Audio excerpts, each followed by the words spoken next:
felt like you just never have enough money no matter what you can do, or you're struggling to payday, or you're in debt, and you really just want to take that spontaneous trip? If that's you, you're in the right place. Welcome to the Light and Life podcast. If you're one of our listeners, welcome back. If you're new to us, we're so glad to have you. I'm here with Pastor Tim today, and we're talking about that money today. Let's take a look at that. How do we feel? Do we feel in control? Do we feel out of control? What's our relationship with money, right? Hey, Liza. How are you? I'm good. Good. I'm feeling weird today. Good. You know why? Why? I quit my job. Yeah, today. Today is day one of not being at that job. Of not being, yeah. Well, congratulations. Day one work day. Thank you. It's You did an awesome job. That is so kind. You did. I'm still having stress dreams. Yeah. Mm-hmm. Yeah. Have you ever had that? I know some of your past jobs were like. I do. Weren't you a pizza delivery? Well, yes. Did you have stress dreams? I never was pizza delivery. I was sandwich delivery. That's it. I was Jimmy John's delivery. But I was a pizza man. I worked at a pizza restaurant. That was my first job. Okay.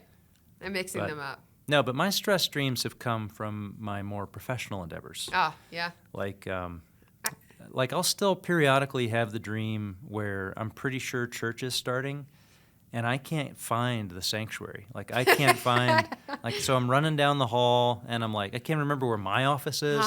And there's two things. It's always, I need to get the sermon, and I need to get to, where I'm preaching. Okay. And so I have neither.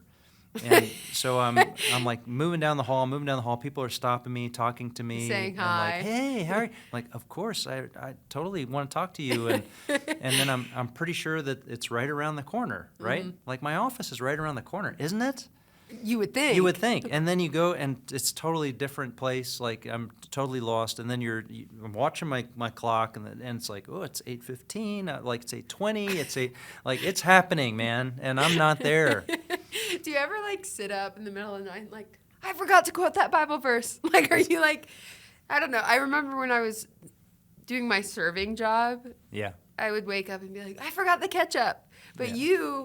If the sermon's going on and you're not there, is Chris Cullen's up there just stalling in your dream? What's going on? Yeah, it's just happening.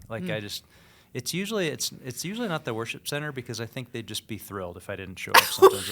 No. They could just keep going. They just keep going. It's bring whatever down. happens, let the Spirit ride.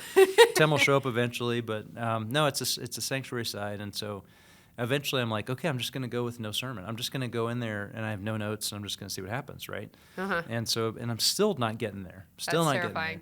And it's like the time is clicking off. There's 5 minutes left in the service. If I still show up for the last 5 minutes, and then I wake up at some point. And then you wake up, yeah. And it's the harsh reality of ministry. Am I right, yeah. guys? No, I'm just kidding. No, I do sometimes pop out of bed and think, I didn't say the key part of the message because I preached the message 4 times.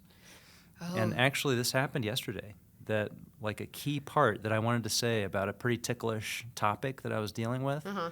I said it 3 times, and I didn't say it the 4th time. And I actually asked Abigail, last night, did I say blank? She said no. She said no. Do you want to share what it is for those people?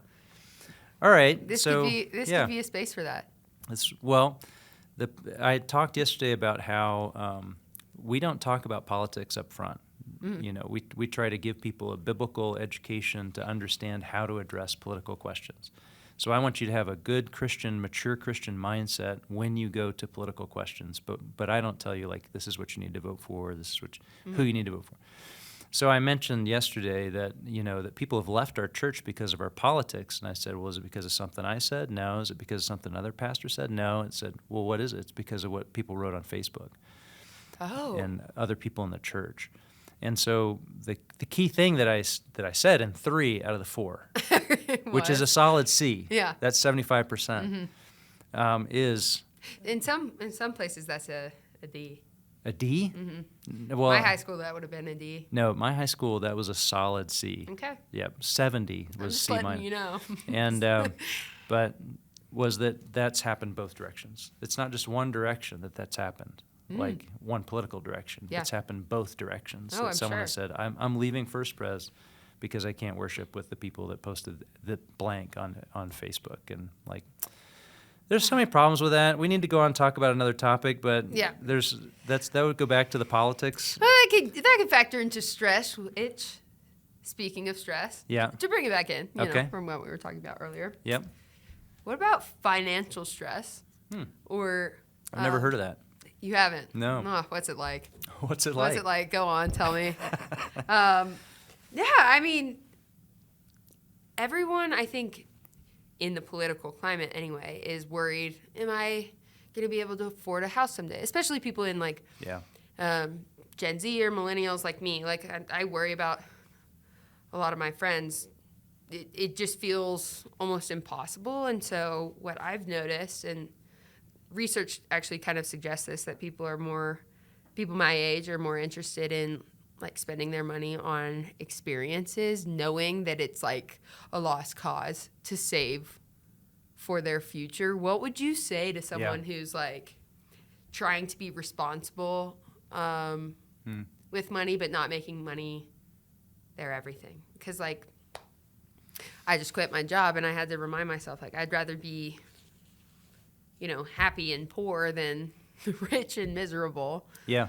But I would hope to have some sort of in between of Right. the two, and some Right. sort of stability. So it's like, how do we approach that from Not a have Christian it standpoint? overtake, because that's one area that can overtake your heart. Mm-hmm. Like, it can easily take up all the space, all the geography on your heart, which is why Jesus addressed our relationship with money more than any other issue. Did you know that? Mm-hmm. He addressed our relationship with money in his teaching more than he addressed heaven and hell, more than he addressed Pharisaical legalism. He addressed our relationship with money because it just has such a power to take over your passions, take over all of your attention and your interest. Mm-hmm. Why is that? Well, because so what is money? Money is sort of raw potential. Like, you can do anything with it. Mm-hmm. So it sits there in a way that you can spend it for good, you can spend it for evil. It can promise you security, it can promise you happiness. It can make more promises than like anything else that we focus on or potentially idolize. Mm-hmm. And that's why money can become such an idol. Mm-hmm. You know? I think for me, it's what I can control and can't control.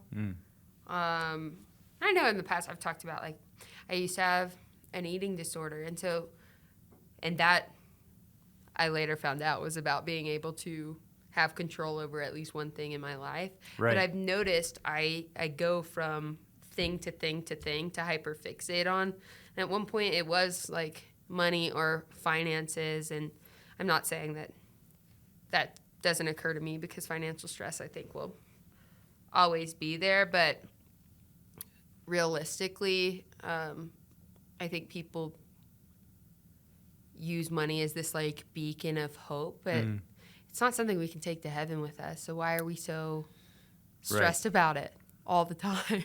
Yeah. And how do we come away from that? Like, what are tangible steps that young people who feel like, you know, it's pointless to save because I'm never going to be able to afford anything anyways. Yeah.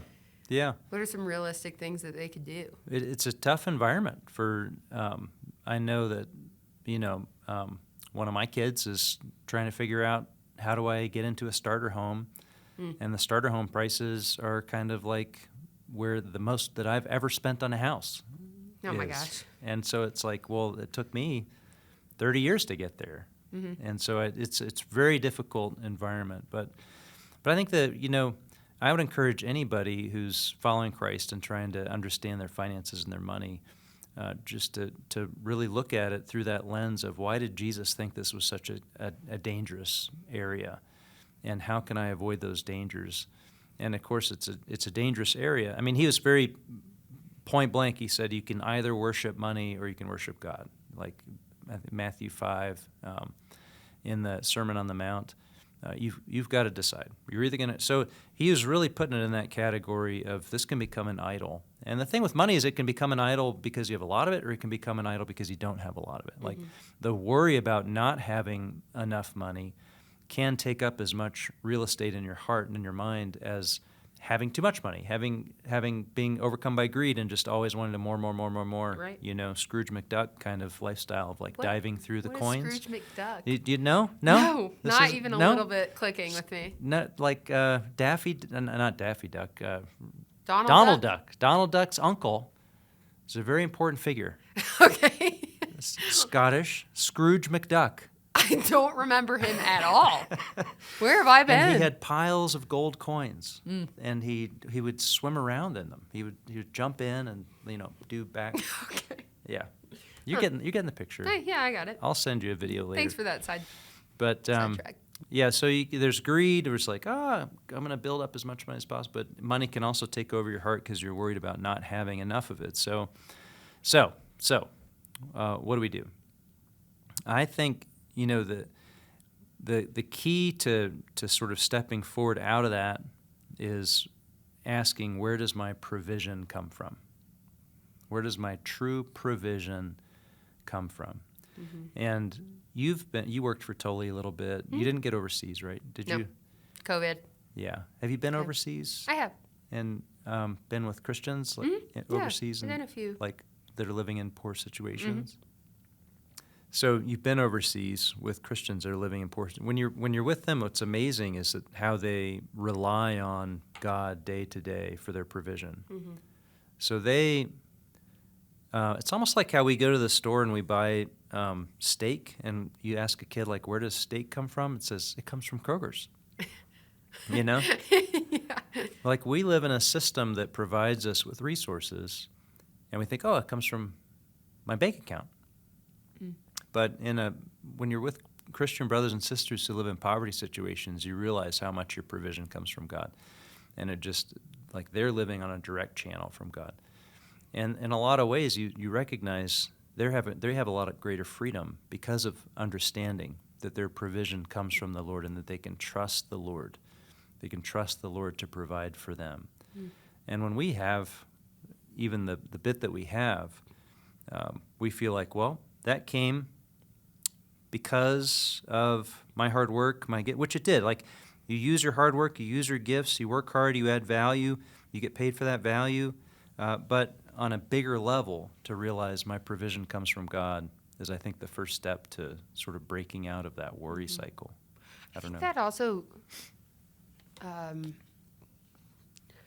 plays into joy. Like if you go to one of those impoverished communities, what I've noticed is they're giving out of, like when they give out of the little that they have rather than out of their plenty, and they're joyful doing it. Right. Whereas I feel like for me, who, like, I've been blessed with so much, I know that I saw this study where it's like the person living in the like cruddiest apartment here in the States is still living better than like the Vanderbilts did, even though they were like gazillion bajillionaires.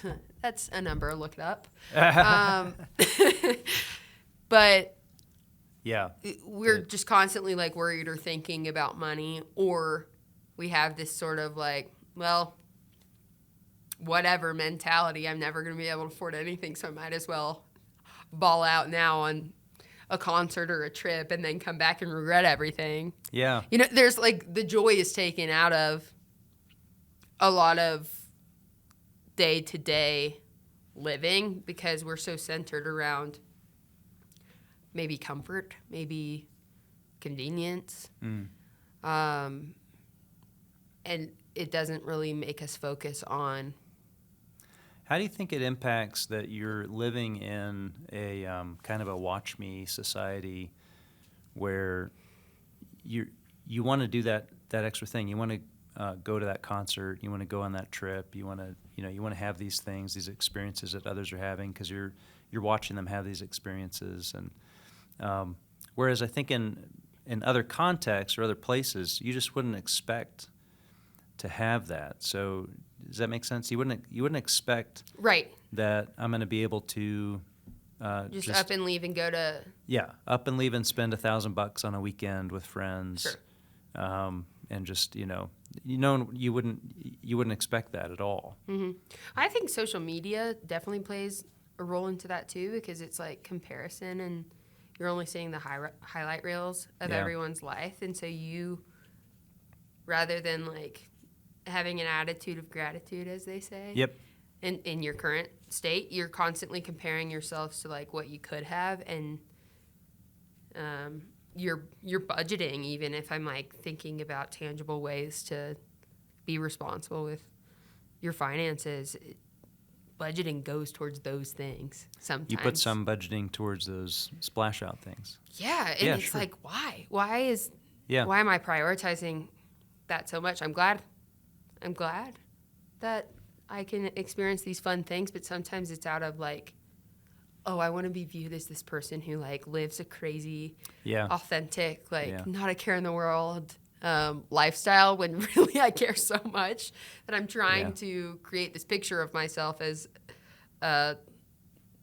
someone who's really spontaneous and someone who climbs the mountains and hikes the, I don't know. Yeah. The longest trails in the world. Well, experience is such a experience is the currency in the rising generation. Oh, so yeah. It's like, have I skied Vail? Have I skied the Swiss Alps? Have I climbed? Well, and it, you know what I've noticed is like the biggest fear of a lot of people around me.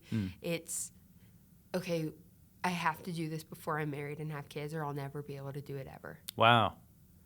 Weird, right? Like, yeah. It's like we have our whole life ahead of us, but we're still. I didn't do anything until I was married and had kids. Really? Yeah.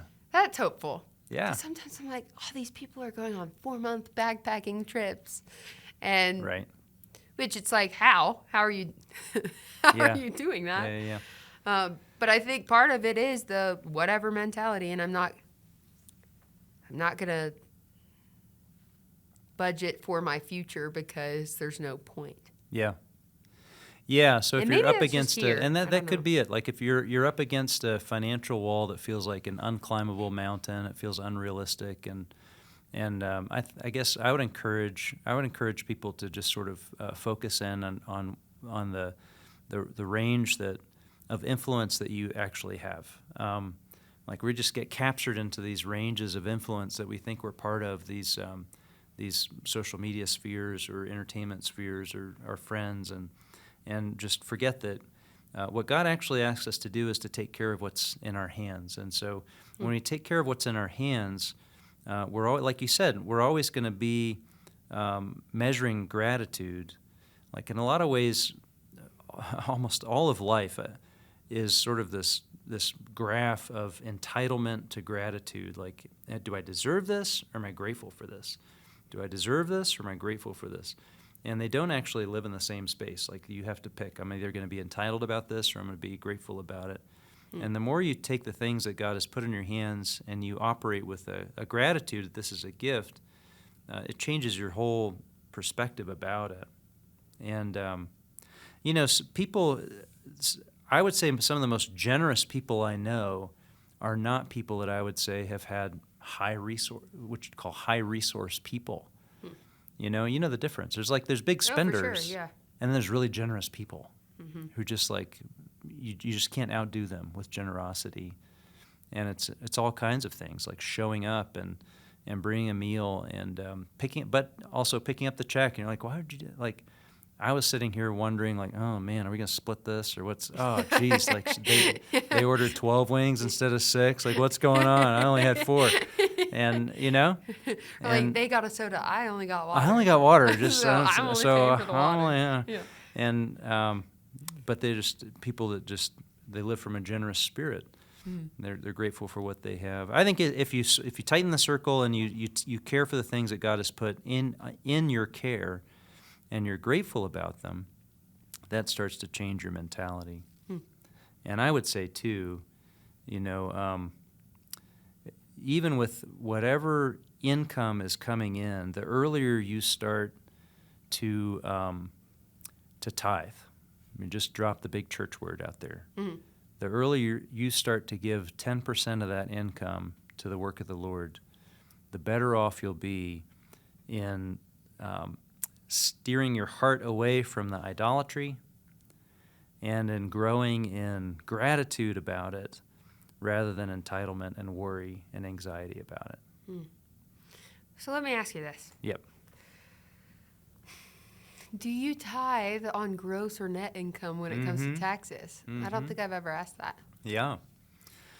I mean, I'll tell you what I do. I don't know that. If there's a right or wrong. If it's right or wrong. Okay. Like I look at the amount of money that hit my checking account, you know? Okay. So let's say after 2 weeks of work, $24 was my paycheck for, no, I'm just kidding. But so that'd be great, right? I'd be grateful. Sure. Not entitled. I'm not entitled to that. I can't take that for granted. Uh-huh. But whatever hit my bank account, I take 10% of that. Okay. Say that's going to go to the work of the Lord. Now, yeah, my case is kind of funny because my tax situation is self-employed as a pastor. I'm in this weird tax thing that's self-employed. So the church also is not withholding taxes. So I guess that is like, but that's what I do. I just whatever has hit my bank account, that's 10% of that is going to the Lord. Okay. And it just sort of draws a line that's, I don't know, it draws a line that this is what's coming into my sphere of control. This is what's coming into, this is what God has asked me to take care of. And I'm going to make sure that my response to that is a response of gratitude that says, Lord, the first fruit of this is yours. For whatever you want to do, out of my hands. I'm not sending it over here with strings attached to watch what it does and catch some glory on the backside because I did that through my giving. This is just, Lord, this is yours. I recognize it's all yours. And this first 10% goes to your work. Mm-hmm. Yeah. So you're saying that's the very first thing that people should do when they're worried about financial stability. Doesn't that sound crazy? Well, I mean for me, because I've been around this kind of talk, it doesn't sound super crazy. But for someone who's really just curious and wanting to ask the questions, they'd probably think you're insane. I think I'm insane. Not saying that I think that. Are you nuts? But so Dave Ramsey and all his stuff and so smart. The lottery is a tax on the poor. Yes, it is. Yes, it is. That's what he says. That's true. And I'll tell you what, anybody listening who has been dropping cash on the lottery, the lottery, but the new athletic betting. I'm not naming any names. I don't want to get dragged into some kind of thing out here on the interwebs.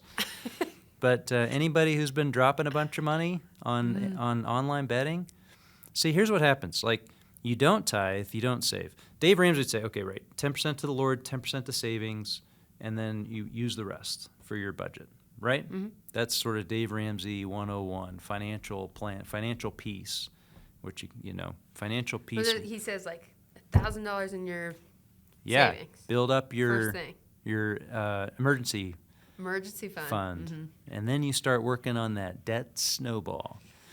But why do you do that? Okay, if you don't do that, you're thinking that you're saving, and then you're going to do, like you mentioned, like you're going to splash out.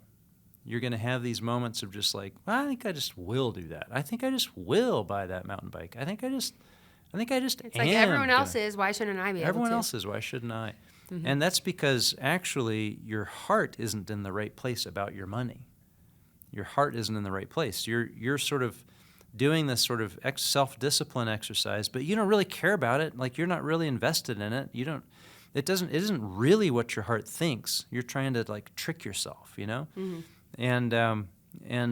But if you really get to the point where you trust the Lord with your provision and you make that sacrificial push out into the Lord's work, then all the rest of it starts to sort of sit in your heart differently. You look at it differently, and you look at it with more gratitude, with more joy, and then the way that you spend it, or the way that you're just, like with dieting, like people like, I lose weight, and then boom, you just pop right back. Mm-hmm. It's the same kind of thing. It's the internal life that has to be adjusted. And when you get into giving, the internal life is adjusted, and that changes the things that are actually going to get you moving out of debt, into greater financial stability, into financial peace eventually, and into just a place of contentedness, you know? 1 Timothy 6:6, but godliness with contentment is great gain, for we brought nothing into the world, and we cannot take anything out of the world. But if we have food and clothing, with these we will be content. But those who desire to be rich fall into temptation, into a snare, into many senseless and harmful desires that plunge people into ruin and destruction. For the love of money is a root of all kinds of evil.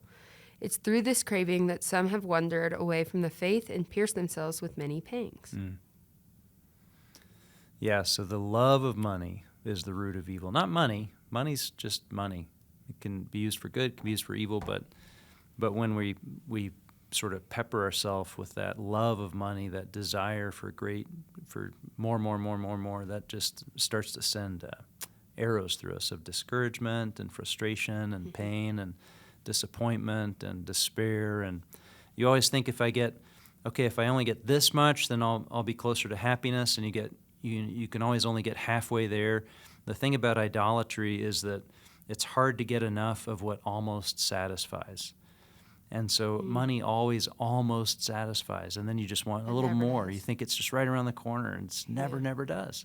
I remember Michael Jordan landed the largest. You can Google who Michael Jordan was, but he landed the biggest financial, athletic, name and likeness sponsorship ever. I think it was Gatorade. I think it was $21 million at the time, which is like nothing now. But he was like, crazy. There were people who asked him, like, how do you justify this? You're playing a game. And he was like, I don't know. I mean, whatever they want to pay is fine. But, for me, for my family, I just wanted to make sure my family is secure. And he still felt like they were not, So like $21 million more, my family's still not secure. And then there was sadness in his family history, that no amount of money can keep you from turmoil or disaster or attack or insecurity. And so money always promises and never delivers, just like any idol.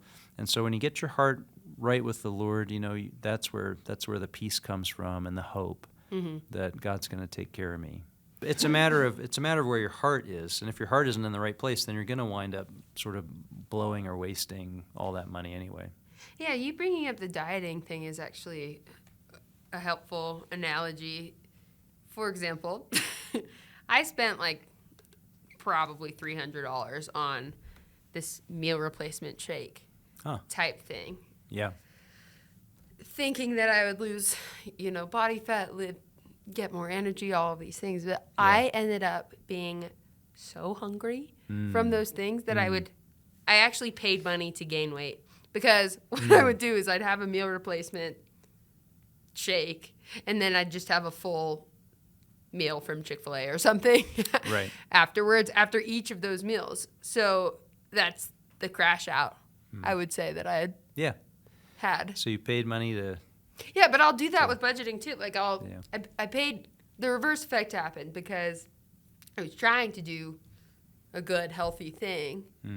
But then I gave up, and the reverse happened. And I feel like the same happens with my finances. It's like, this is too hard. I'm just going to go on a trip and not even look at my bank account and swipe my card as much as I want, and then be in crippling debt and wallow in self-pity later. Yep. Yep. That's how it goes. That discipline and binge pattern. Yes. Discipline and binge. And we do it with money. Absolutely. Yeah. Do it with exercise. Like you go eat at the, you go exercise. You're like, sure, I'll have the double cheeseburger because I ran this morning. Well, that's why I skied yesterday, and I... Skied? Come on. That's barely exercise. You burn a lot when you go skiing, first of all. This guy rips on the mountain. If you haven't been skiing with Pastor Tim, it's like, I got to keep up, pretty good. That was a good day. But you can't tell me you don't burn A lot. Anyway. My little watch says I burn all these calories skiing. I'm like, that's no way. Like, You totally do. The gravity is doing the That's whole thing. where I tell myself I can have these loaded chili cheese tots and, you know, a little brewski on the side if you want. Anyway, I think that's as good a place to wrap up as any. Well, it could be. I want to give people some encouragement, you know, because I know your generation is facing a really tough financial area. And I guess I would just say, Liza, just focus in on what God has given you to have control over. And the way that you manage that, like we were talking about wanting to have control, God actually does want you to have dominion over a certain little chunk of the world here. That's encouraging. And it comes into your circle. And the way that you manage and control that with gratitude is going to shape the future of your financial landscape. But more than that, it's just the peace within your heart. As we wrap up, are there any tangible ways that, you know, people my age or steps that they could take towards exploring entering the joy of giving, you know? Yeah. Or placing more faith into their finances when it comes to like responsibility or I'd say the first step, because so many of us feel out of control actually because we are out of control. Like we don't actually know what that sphere that God has given us is, that we're actually in charge of this. And so I think the first step is to take a really good, hard, thoughtful look at what money comes into my life and what money goes out of my life, and what am I spending it on. So that's a first step, and then look at that from the perspective of gratitude.